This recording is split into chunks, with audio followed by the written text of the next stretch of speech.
Que ce soit avec les femmes, ou dans le business, ou dans n'importe quoi, tu es toujours en train de communiquer. Tu es toujours en train également de négocier quand tu communiques avec quelqu'un. Vous êtes tout le temps en train de vous vendre des idées, que tu en sois conscient ou non. C'est-à-dire que tu ignores la situation ou que tu la prennes très au sérieux, tu es en train de vendre quelque chose à quelqu'un et lui est en train de voir s'il va t'acheter ou non. C'est pas toujours une question d'argent, mais une question parfois de sentiment, d'affection, d'amitié, de blague, de comment la personne elle va te percevoir. Tu vois, tu es toujours en train de négocier quelque chose. Et les personnes les mieux vues dans les situations sociales, et donc celles qui ont les meilleurs bénéfices tirés d'une situation sociale, ce sont les personnes qui savent vendre, qui savent communiquer, qui savent négocier. Pour ça, il y a une règle qui est fondamentale, c'est que la vente et la négociation et la communication de manière générale, c'est de la séduction. La raison principale pour laquelle les femmes ont une bien plus grande facilité à tromper les hommes que l'inverse, c'est parce que les femmes sont de très bonnes manipulatrices. Pourquoi ? Parce que ce sont de très bonnes séductrices. Alors parfois, c'est les hommes qui sont séduits tout seuls. Tu vois une femme, t'es frappé, t'es foudroyé par sa beauté, elle a rien fait, tu vois. Mais en fait, elle est déjà en train de gagner la manipulation. Parce que t'es séduit. Et c'est ça qui te rend à sa merci. La chose intéressante avec les phénomènes psychologiques, c'est que c'est pas parce que tu es au courant que tu es à l'abri. Donc crois pas que parce que tu as regardé cette vidéo, plus personne n'arrivera jamais à te manier, etc. Non. Ça te met pas du tout à l'abri de ça. Et au contraire, je dirais même, ne sois pas biaisé par le fait que parce que tu connais très bien quelque chose, on n'arrivera jamais à te vendre quoi que ce soit. Ça, c'est de la connerie. C'est à l'inverse, tu es encore plus vulnérable, disons, si tu mets ton ego en premier de croire. Alors moi, on n'arrivera jamais à me vendre quelque chose, je suis beaucoup trop intelligent pour ça. Le but de cette vidéo, c'est pas qu'on t'empêche de vendre quoi que ce soit, c'est que tu saches devenir un bon négociateur pour toi arriver à vendre les idées que tu as envie de vendre aux gens.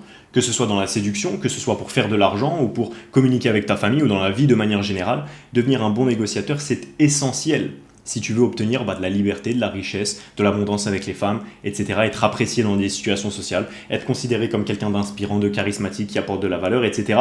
Tout ça, ça vient de ta capacité à négocier et à mettre en avant tes idées. Donc la première chose, c'est d'être quelqu'un de séduisant.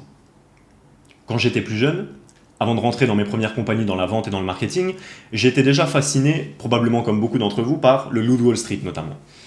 Et je me disais, c'est marrant, c'est toujours des hommes en costume, avec des belles montres, des belles voitures. À l'époque, je m'en foutais un peu de tout ça. Par contre, les costumes, ça m'intéressait beaucoup.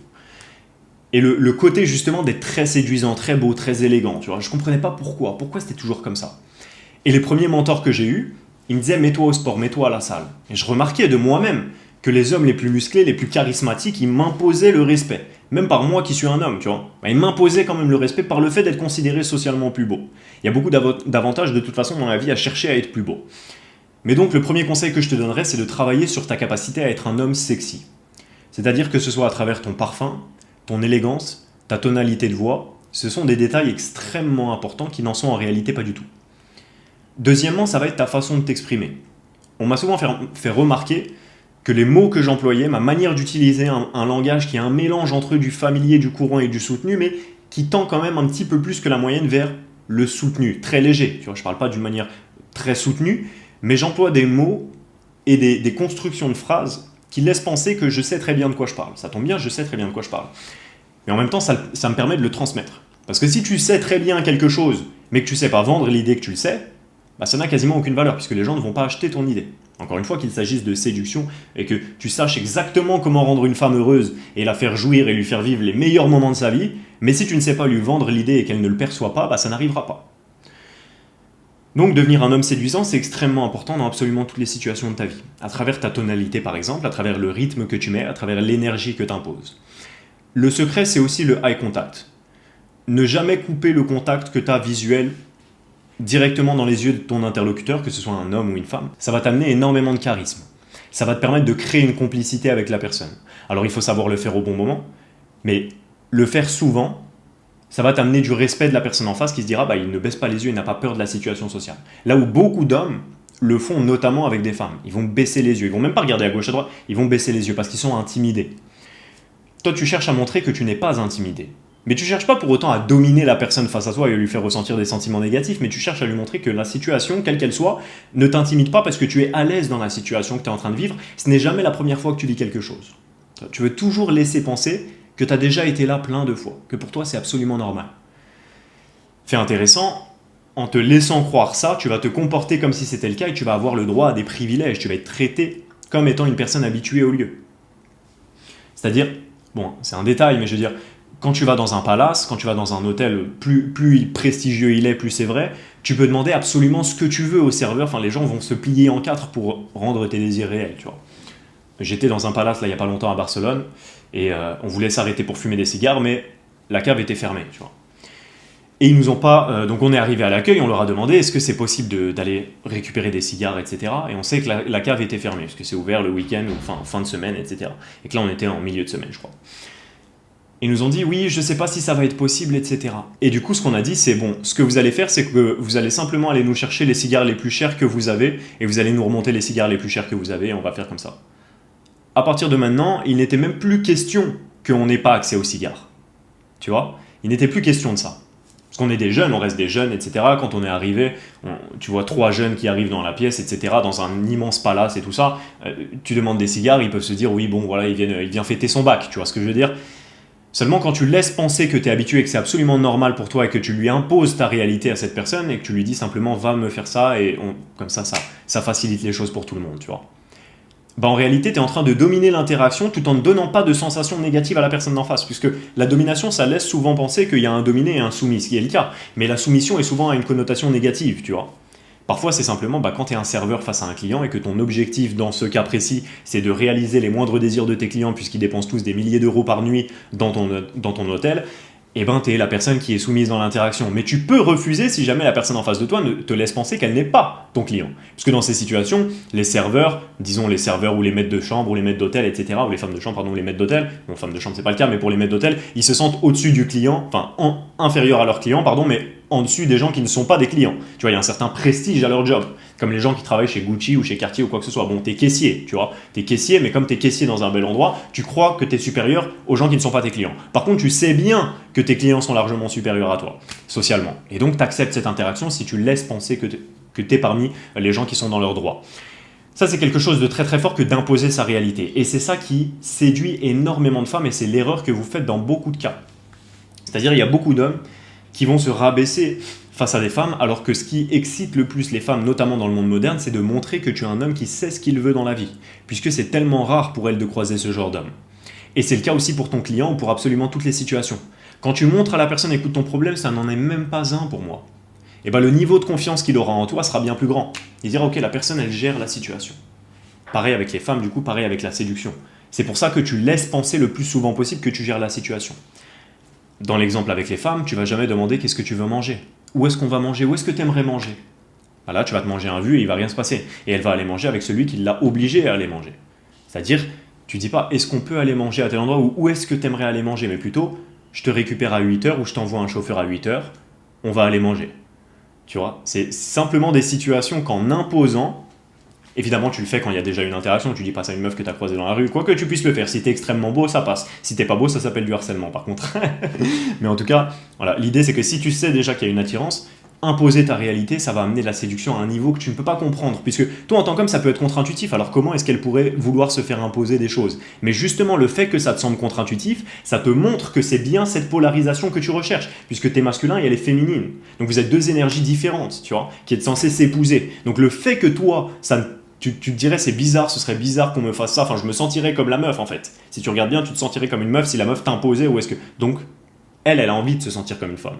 Donc tu lui fais se sentir comme une femme en lui imposant la réalité. Et pareil, j'ai déjà donné l'exemple dans le cadre d'une négociation.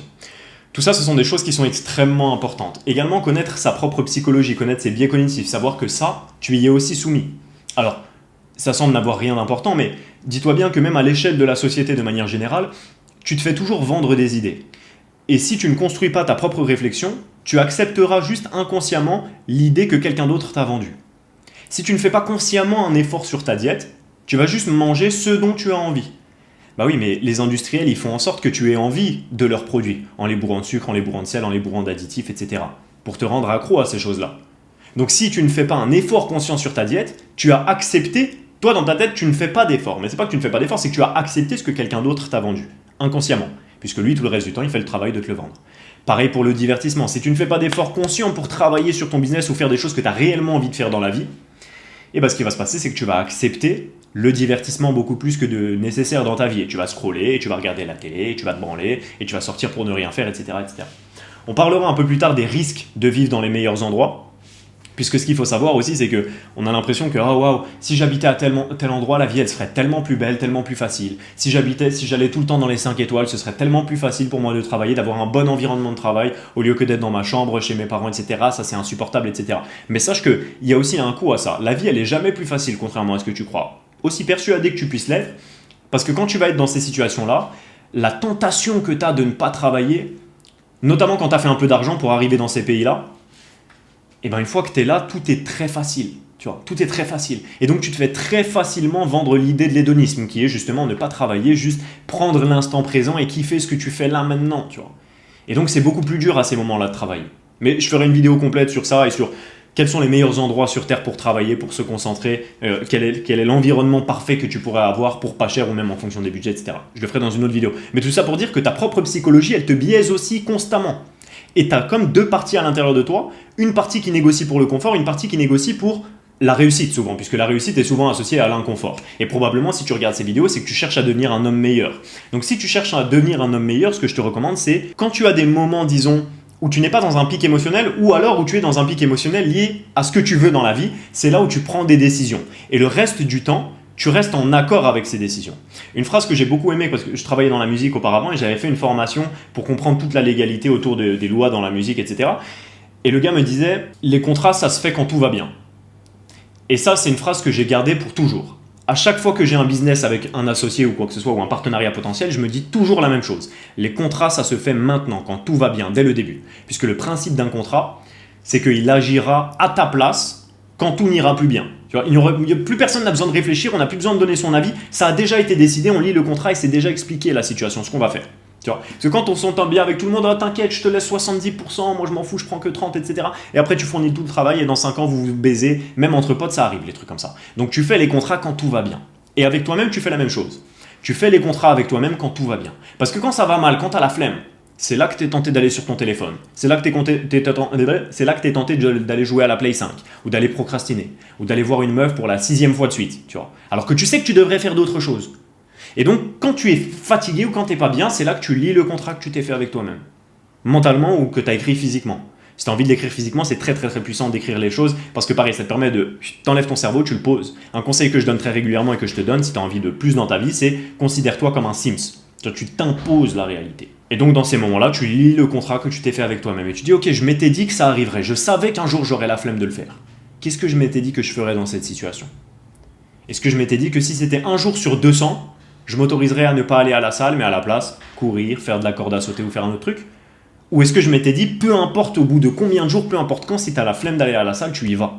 Parce qu'il y a toujours une bonne excuse. Tu sais, c'est toujours « Ah, mais j'ai des courbatures. Ah oui, mais demain, je dois faire ça. Ah oui, mais si je fais ça, ça veut dire que demain, la séance, elle va être plus dure. Ah oui, mais j'ai pas assez mangé, il faudrait que je mange à la place. » Tu sais, t'as toujours une excuse. C'est d'ailleurs là que c'est dangereux. Et donc, c'est pour ça qu'il faut que tu te sois noté sur une feuille ou que tu aies noté mentalement une phrase très simple dont tu peux te rappeler dans ces moments-là. Je ne négocie pas avec mon cerveau, je ne négocie pas avec moi-même, je ne suis pas en négociation. Je suis dans l'application concrète. C'est l'action qui t'amène les résultats.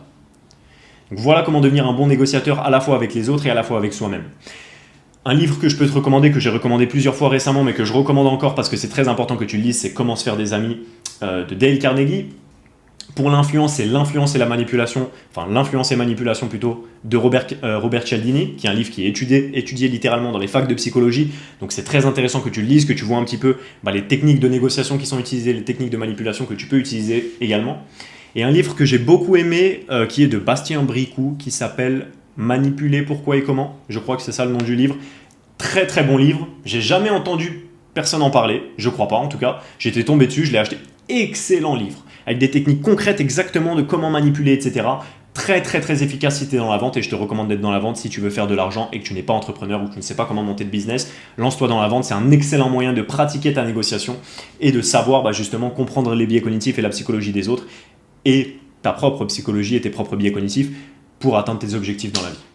Prends soin de toi mon gars.